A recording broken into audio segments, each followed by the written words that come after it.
Very good morning everyone. Welcome to IAS point. This is Deepali और आज का हमारा टॉपिक है फर्मों, कारखानों तथा कार्यालयों में रोजगार। मतलब फर्मों, कारखानों और कार्यालयों में रोजगार किस तरह से होता है। तो शुरू करते हैं। देश के आर्थिक विकास क्रम में श्रम शक्ति का कृषि तथा अन्य संबंधित क्रियाकलापों से उद्योगों और सेवाओं की ओर प्रवाह होता है। इसी प्रक्रिया में मजदूर ग्रामीण क्षेत्रों से शहरों में प्रवेशन करते हैं। धीरे धीरे उद्योग भी सकल रोजगार में अपना अंश खोने लगते हैं, क्योंकि सेवा क्षेत्र में बहुत तीव्र दर पर प्रसार होने लगता है। मतलब देश का जो आर्थिक विकास है का क्रम में जो श्रम शक्ति है, यानी जो मजदूरी वगैरह, कृषि वगैरह, धीरे धीरे क्या होता है, इंसान उद्योग और सेवाओं की ओर जाने लगते हैं और इसी प्रक्रिया में मजदूर ग्रामीण क्षेत्रों से शहरों में प्रवेशन करते हैं। यानी ऐसी ही प्रक्रिया में कृषि से लोग उद्योग और सेवाओं में जाने लगते हैं। इसी के साथ वे गाँव को छोड़कर शहरों में बसने लगते हैं। धीरे धीरे उद्योग भी सकल रोजगार में अपना अंश खोने लगते हैं, क्योंकि सेवा क्षेत्र में बहुत तीव्र दर पर प्रसार होने लगता है। यानी कि लोग अपने काम जैसे कृषि वगैरह को छोड़कर जॉब की तरफ ज़्यादा जाने लगते हैं। श्रम शक्ति के कार्य अनुसार या उद्योग बार वितरण से रोजगार स्वरूप के ये परिवर्तन सहज ही स्पष्ट हो जाते हैं। मतलब इससे ये पता चल जाता है कि कितने लोग श्रम शक्ति में लगे हुए हैं और कितने लोग उद्योग की तरफ बढ़ रहे हैं। आगे, सामान्यतः आर्थिक क्रियाओं को 8 विभिन्न औद्योगिक वर्गों में विभाजित करते हैं। मतलब जो आर्थिक क्रियाएं हैं उनको 8 औद्योगिक वर्गों में विभाजित किया है। वो 8 कौन कौन सी हैं? कृषि, खनन और उत्खनन, विनिर्माण, विद्युत, गैस एवं जलपूर्ति, निर्माण कार्य, वाणिज्य, परिवहन और भंडार और सेवाएं। यानी कि पहली है कृषि, दूसरी है खनन और उत्खनन, तीसरी विनिर्माण, चौथी विद्युत, गैस एवं जलपूर्ति, पांचवी निर्माण कार्य, छठी वाणिज्य, सातवीं परिवहन और भंडार और आठवीं सेवाएं। ये आठों क्या है? आर्थिक क्रियाएं। आगे, सरलता के लिए सभी कार्ययुक्त व्यक्तियों को 3 प्रमुख वर्गों में विभाजित किया जा सकता है। यह हैं प्राथमिक क्षेत्रक, जिनमें का तथा खा सम्मिलित हैं। यानी प्राथमिक क्षेत्र यानी कृषि और खनन और उत्खनन का कार्य। द्वितीय क्षेत्रक, जिसमें का, खा और ग सम्मिलित हैं। यानी कि कृषि, खनन और उत्खनन और विनिर्माण। विनिर्माण यानी कि ऐसा निर्माण जो मशीनों द्वारा किया जाता है। और तीसरी है, इसे सेवा क्षेत्र कहते हैं और इसमें शेष तीनों उपवर्ग का, खा, गा को रखा गया है। यानी कृषि, खनन, उत्खनन और विनिर्माण। सारणी 7.2 में हम भारत में वर्ष 1999 से 2000 में विभिन्न उद्योगों में कार्यरत श्रमिकों के विषय में जानकारी दे रहे हैं। मतलब सारणी 7.2 में वर्ष 1999 से लेकर 2000 तक जो विभिन्न उद्योग में कार्यरत श्रमिक थे उनकी जानकारी दी है। तो हम देखते हैं सारणी 7.2 को। सारणी 7.2 1999 से उद्योग में श्रम शक्ति का वितरण और उसका प्रतिशत क्या रहा। ग्रामीण क्षेत्रक, प्राथमिक क्षेत्रक, प्राथमिक क्षेत्रक में ग्रामीण कितना था? 7.6 और शहरी 9.6 और पुरुष कितने थे? 53.8 और महिलाएं 75.1। वहीं द्वितीय क्षेत्र में ग्रामीण 10.8, शहरी 31.3, पुरुष थे 17.6 और महिलाएं थी 11.8। तृतीय और सेवा क्षेत्र में 12.5 ग्रामीण थे, शहरी 59.1, पुरुष थे 28.6 और महिलाओं का अनुपात क्या था? 13.1। और कुल क्या था? 100। यहाँ पर भी 100 इन सबका योग कितना था? 100 था। तो प्राथमिक क्षेत्रक में कुल कितना था? 60.4, द्वितीय क्षेत्रक में 15.8, प्रत्यक्ष क्षेत्रक और सेवा क्षेत्र में 23.8। था श्रम शक्ति का वितरण। आगे, भारत में अधिकांश श्रमिकों के रोजगार का स्रोत प्राथमिक क्षेत्रक ही है। यानी भारत में रहने वाले अधिकतर श्रमिकों का रोजगार का स्रोत है वो क्या है? प्राथमिक क्षेत्र, यानी कि कृषि, खनन और उत्खनन। द्वितीयक क्षेत्रक केवल 16% संबल को नियोजित कर रहा है। द्वितीयक क्षेत्रक जो है वो केवल 16% ही है। लगभग 24% श्रमिक सेवा क्षेत्रक में संलग्न हैं और जो 24% लोग हैं वो सेवा क्षेत्र में लगे हुए हैं। यह भी सारणी स्पष्ट कर रही है कि भारत की 3/4 श्रम शक्ति कृषि में लगी हुई है, कृषि के खनन, उत्खनन और कृषि में। यानी कि भारत की ज़्यादा से ज़्यादा श्रम शक्ति काय में लगी है? प्राथमिक क्षेत्रक में।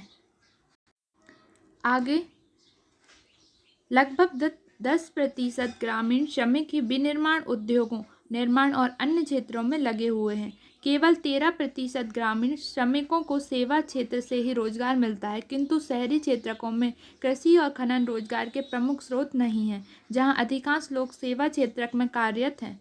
60% शहरी श्रमिक सेवा क्षेत्र में है। लगभग 30% शहरी श्रमिक द्वितीयक क्षेत्र में नियोजित हैं। लगभग 10% ग्रामीण श्रमिक ही विनिर्माण उद्योग, निर्माण और अन्य क्षेत्रों में लगे हुए हैं। यानी सिर्फ 10% लोग ही विनिर्माण में और उद्योग निर्माण के अन्य क्षेत्रों में लगे हुए हैं और केवल 13% ग्रामीण श्रमिकों को सेवा क्षेत्र से रोजगार मिलता है। यानी कुल 13% लोग ऐसे हैं जिनको रोजगार कहाँ से मिलता है? श्रमिकों को सेवा क्षेत्र से रोजगार मिलता है। उनकी संख्या कितनी है? 13%। किंतु शहरी क्षेत्रों में कृषि और खनन रोजगार के प्रमुख स्रोत नहीं है। मतलब शहर में प्राथमिक क्षेत्रक सबसे ज़्यादा कम है, क्योंकि वहाँ पर कृषि नहीं की जाती और ना ही खनन और रोजगार के प्रमुख स्रोत वहाँ पर नहीं हैं। और सिटी के लोग कृषि नहीं करते तो वहाँ प्राथमिक क्षेत्र सबसे कम है। जहाँ अधिकांश लोग सेवा क्षेत्रक में कार्यरत हैं। 60% शहरी श्रमिक सेवा क्षेत्रक में लगे, यानी कि 60% जो लोग हैं वो सेवा के क्षेत्रों में लगे हैं और लगभग 30% शहरी श्रमिक द्वितीयक क्षेत्र में नियोजित हैं। यानी कि वो श्रमिक सेवा क्षेत्रक में भी हैं और द्वितीयक क्षेत्रक में भी हैं, लेकिन प्राथमिक क्षेत्रक शहरों में नहीं होता। आगे, यद्यपि प्राथमिक क्षेत्रक में पुरुष और महिला दोनों ही प्रकार के श्रमिक संकेंद्रित हैं, पर वहाँ महिलाओं का संकेंद्रण बहुत अधिक है। इस प्राथमिक क्षेत्रक में 3/4 से अधिक महिलाएं कार्यरत हैं, जबकि इस क्षेत्र में काम कर रहे पुरुषों की संख्या लगभग आधी है। पुरुषों को द्वितीयक और सेवा क्षेत्र दोनों में ही रोजगार के अवसर प्राप्त हो जाते हैं। मतलब पुरुषों और महिलाओं दोनों ही प्रकार के श्रमिक संकेंद्रित है, पर वहाँ महिलाओं का संकेंद्रण बहुत अधिक है। कहाँ है? प्राथमिक क्षेत्र में। इस प्राथमिक क्षेत्रक में 3/4 से अधिक कार्यरत महिलाएं हैं, यानी 3/4 से अधिक महिलाएं काम करती हैं। कहाँ पर? प्राथमिक क्षेत्रक में। इस क्षेत्र में काम कर रहे पुरुषों की संख्या लगभग आधी है। पुरुषों को द्वितीयक और सेवा क्षेत्र दोनों में ही रोजगार के अवसर प्राप्त हो जाते हैं। जो पुरुष होते हैं उनको द्वितीयक क्षेत्र और सेवा क्षेत्र दोनों में ही रोजगार के अवसर प्राप्त हो जाते हैं। इस कारण महिलाओं को यहाँ कम अवसर प्राप्त होते हैं, तो महिलाएं प्राथमिक क्षेत्रक में ज़्यादा काम करती हैं। ये टॉपिक ख़त्म हो गया। अब स्टार्ट करते हैं न्यू टॉपिक, समृद्धि एवं परिवर्तनशील रोजगार संरचना। आपने अध्याय 2 और 3 में विस्तार से नियोजन रणनीतियों के बारे में पढ़ा था। यहाँ हम केवल 2 विकास सूचकों पर विचार करेंगे। यहाँ ओनली 2 विकास सूचक पर विचार करना है, वो है रोजगार समृद्धि और सकल घरेलू उत्पाद। मतलब किस तरह से रोजगार बढ़ा और किस तरह से जीडीपी बढ़ रही है। 50 वर्षों से चल रहे योजनाबद्ध विकास का ध्येय राष्ट्रीय उत्पाद और रोजगार में वृद्धि के माध्यम से अर्थव्यवस्था का प्रसार रहा है। मतलब जो 50 वर्षों से जो योजनाएं चल रही हैं विकास के लिए, उनका ध्येय था राष्ट्रीय उत्पाद और रोजगार में वृद्धि। 1960 से 2000 की अवधि में भारत में सकल घरेलू उत्पाद में सकारात्मक वृद्धि हुई है। यानी 1960 से 2000 का जो समय था उसमें भारत में सकल घरेलू उत्पाद यानी कि जीडीपी सकारात्मक रूप से बढ़ी है और यह समृद्धि दर रोजगार वृद्धि से अधिक रही। यानी जीडीपी की जो समृद्धि दर रही है वो रोजगार वृद्धि से अधिक रही है, यानी कि जीडीपी रोजगार वृद्धि से अधिक बढ़ी है, रोजगार वृद्धि कम हुई है। यह है रोजगार तथा सकल घरेलू उत्पाद में समृद्धि, यानी किस तरीके से रोजगार बढ़ा और किस तरीके से सकल घरेलू उत्पाद में वृद्धि हुई।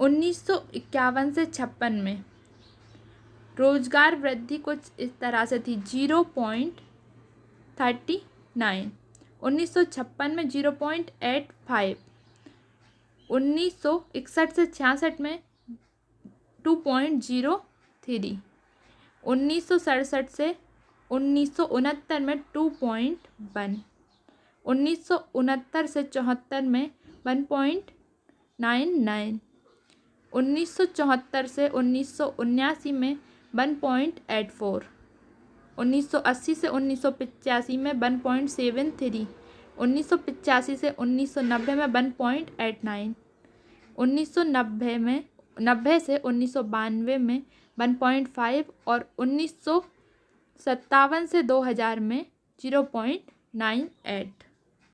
ये क्या है? रोजगार समृद्धि, यानी किस वर्ष में रोजगार कितना बढ़ा।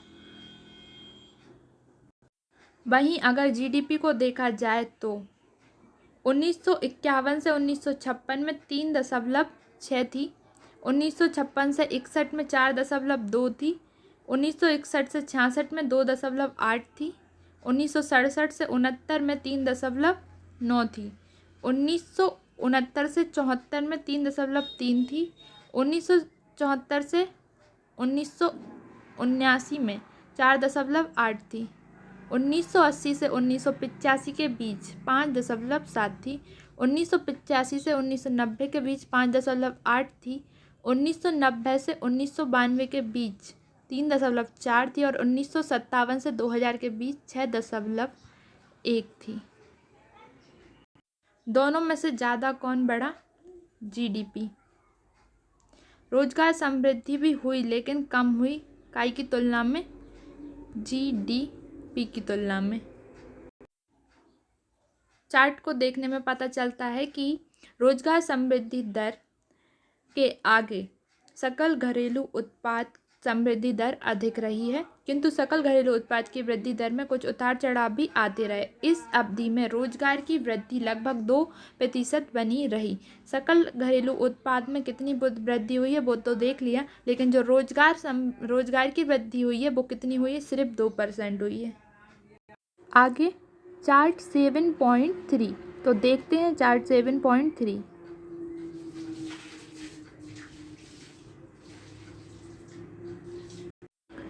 रोजगार पद्धति की प्रवृत्तियाँ, क्षेत्रक और स्थिति 1972 से 2000 में प्रतिशत में, मध्य 1972 से 73, 1983, 1993 से 94, 1999 से 2000।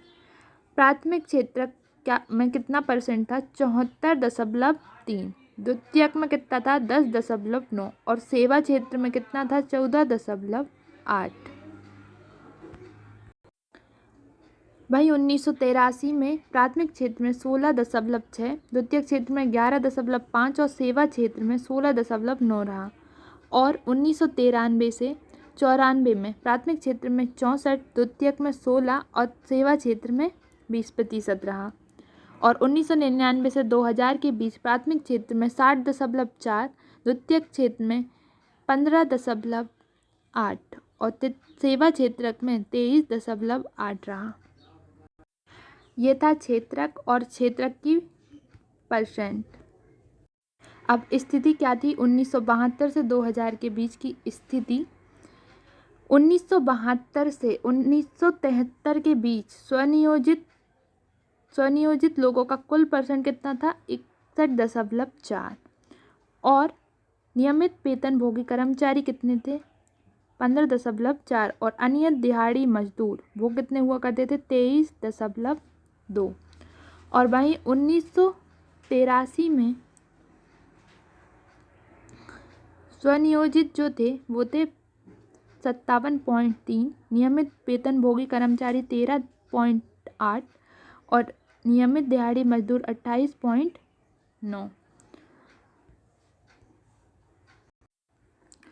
1993 से 94 में स्वनियोजित थे 54.6, नियमित वेतनभोगी कर्मचारी 13.6, अनियत दिहाड़ी मजदूर 31.8 थे।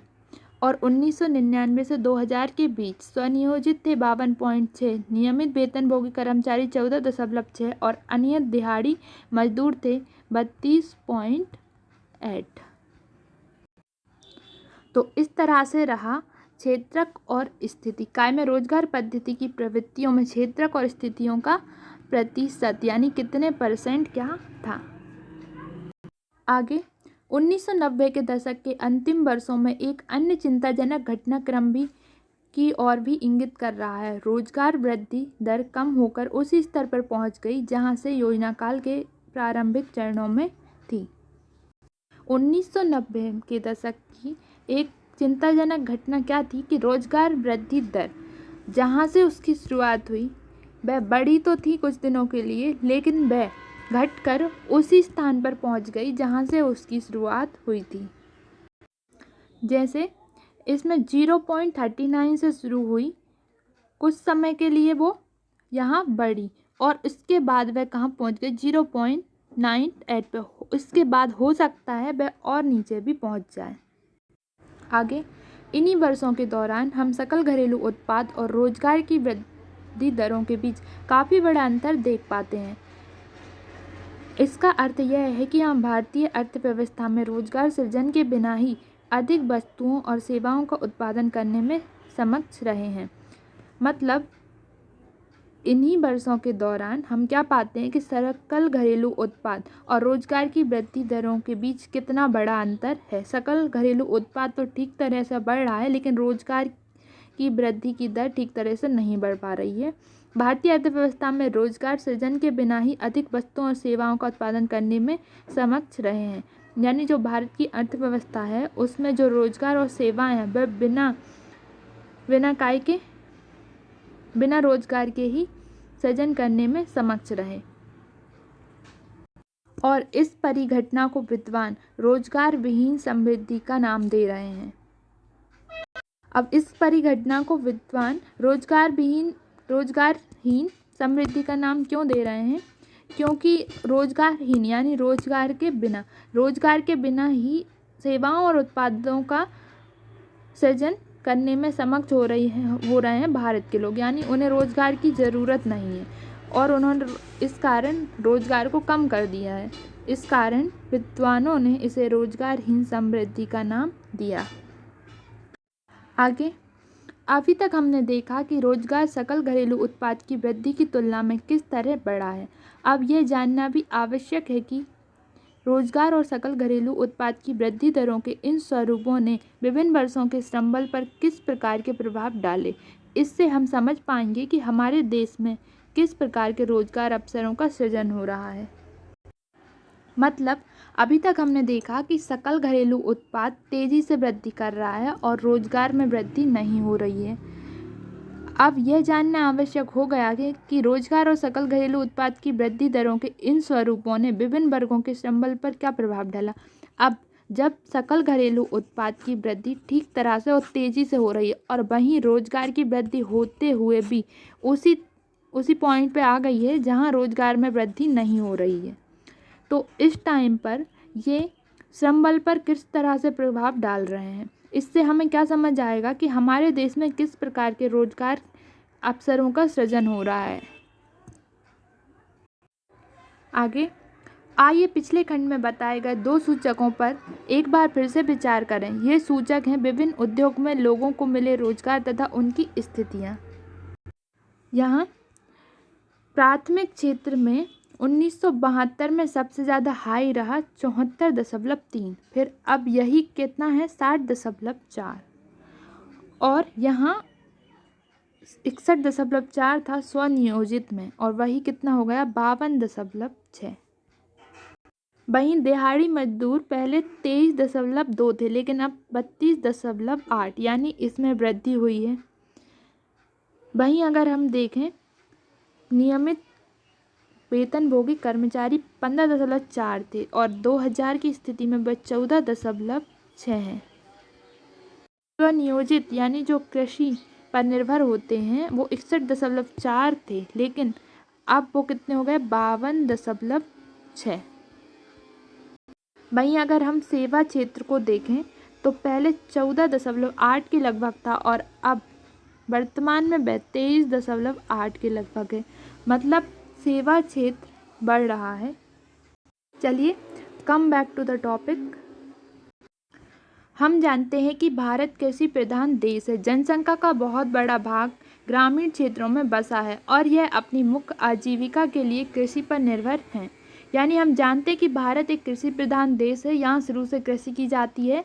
जनसंख्या का एक बहुत बड़ा भाग ग्रामीण क्षेत्रों में बसा है, यानी कि जनसंख्या यानी टोटल जो भारत की पॉपुलेशन है उसमें उसका एक बहुत बड़ा भाग कहाँ निवास करता है, गाँव के क्षेत्रों में, और यहीं अपनी मुख्य आजीविका के लिए कृषि पर निर्भर है। और यह अपनी मुख्य आजीविका यानी अपने जीवन जीने का सबसे बड़ा सहारा किसे मानते हैं, कृषि को। और ये अपने जीवन को जीने के लिए अपनी आजीविका के लिए काय पर डिपेंड रहते हैं, कृषि पर। भारत सहित अनेक देशों के विकास रणनीतियों का ध्येय कृषि पर निर्भर जनसंख्या के अनुपात को कम करना रहा। मतलब भारत सहित जो अनेक देश थे उनकी कोशिश क्या रही कि कृषि पर निर्भर जनसंख्या के अनुपात को कम किया जाए, यानी लोगों को कृषि के अलावा भी कुछ करने की सलाह दी जाए, जैसे उद्योग या कुछ भी नया करने का। यानी कृषि पर निर्भर जो जनसंख्या है उसके अनुपात को कम करने का प्रयास किया गया। आगे औद्योगिक क्षेत्रकों के आधार पर श्रम बल का वितरण यह दिखाता है कि श्रम बल कृषि कार्यों से हटकर गैर कृषि कार्यों की ओर बड़े पैमाने पर बढ़ रहा है। यानी औद्योगिक क्षेत्रों के आधार पर जो श्रम बल का वितरण है वो क्या दिखाता है कि श्रम बल कृषि कार्यों से हटकर गैर कृषि कार्यों की ओर बढ़ रहा है। यानी कि लोग क्या कर रहे हैं, कृषि से हटकर गैर कृषि कार्य यानी कि जॉब और उद्योग जैसी चीज़ों में ज़्यादा आगे बढ़ रहे हैं। सारणी 7.3 देखें, यानी यहाँ देखो पहले यहाँ कृषि कितनी थी 7.3, लेकिन यहाँ घटकर कितनी हो गई 60.4। और सेवा क्षेत्र यानी जॉब वगैरह इनमें 14.8 था, लेकिन ये बढ़कर 23.8 हो गया। इससे हमें क्या पता चलता है कि लोग कृषि को छोड़कर सेवाओं की तरफ ज़्यादा बढ़ रहे हैं। जहां 1972 से 73 में प्राथमिक क्षेत्र में 74% श्रम बल लगा था, वहीं 1999 से 2000 में यह अनुपात घटकर कितना हो गया 60% हो गया। आगे द्वितीयक और सेवा क्षेत्र भारत के श्रम बल के लिए आशावादी भविष्य का संकेत दे रहे हैं। आप देखेंगे कि इन क्षेत्रकों की हिस्सेदारी क्रमशः 11 से बढ़कर 16 और 15 से बढ़कर 24 हो गई है। यानी जो द्वितीयक क्षेत्र और सेवा क्षेत्र है ना, वो भारत के श्रम बल को आशावादी संकेत दे रहे हैं। जहां हम देखते हैं कि पहले क्या था, 11 से बढ़कर कितनी हो गई 16% और 15 से बढ़कर कितनी हो गई 24%। यानी कि द्वितीयक और सेवा क्षेत्रकों का प्रतिशत लगभग बढ़ा है। विभिन्न स्थितियों में श्रम बल के वितरण को देखें तो पिछले 3 दशकों में 1972 से 2000 में लोग स्वरोजगार और नियमित वेतन रोजगार से हटकर अनियत श्रम की ओर बढ़ रहे हैं। मतलब अगर हम पिछले 3 दशकों का हिसाब देखें 1972 से 2000 का, तो उसमें हमें देखने में मिलेगा कि लोग स्वरोजगार और नियमित वेतन से हटकर अनियत श्रम की ओर बढ़ रहे हैं। फिर भी स्वरोजगार रोजगार का सबसे बड़ा स्रोत बना हुआ है। विशेषज्ञ इस स्वरोजगार तथा नियमित वेतन से अनियत श्रम रोजगार की ओर जाने की प्रक्रिया को श्रम बल के अनियतीकरण का नाम देते हैं। यानी जो लोग स्वरोजगार और नियमित वेतन से अन्य श्रम की ओर जा रहे हैं, विशेषज्ञ उसे क्या नाम देते हैं? अनियतीकरण।